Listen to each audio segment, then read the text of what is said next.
In today's video, I'm going to teach you how to export from Salesforce. To get started, log into Salesforce and make sure you're on the main home area. Once you're in, look for the app launcher, which is the 9-dot grid icon typically found near the top left corner of the screen. Click that to open the list of available apps and tools inside Salesforce. From there, use the search bar to find reports, then select it from the results. This will take you into the reporting area where you can work with existing reports or build a new one depending on what you need to export. If you already have a report prepared, go ahead and open it. If not, create a new report and set it up with the data you want.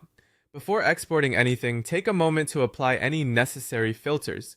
This is an important step because it helps make sure the report only includes the records, date ranges, or categories you actually want. Cleaning up the report now can save you time later and prevent you from exporting unnecessary data. Once your report is ready, click Run to generate it. Running the report refreshes the results and gives you the final view of the data that will be exported. It's a good idea to quickly review the report at this stage so you can confirm everything looks correct before downloading the file. Next, go to the upper right corner of the report and click Export.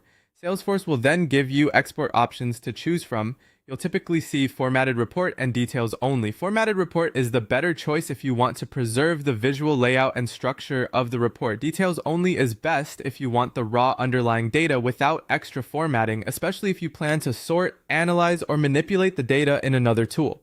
After that, choose the file format you want. You can export as Excel using the .xlsx format or as a CSV file. Excel is often the best option if you want a more polished spreadsheet with better compatibility for viewing and editing.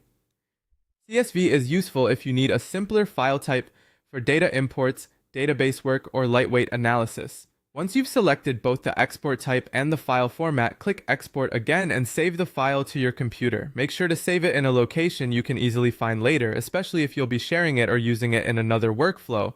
And that's how to export from Salesforce. If you follow these steps carefully, you'll be able to generate and download the exact report data you need quickly and efficiently.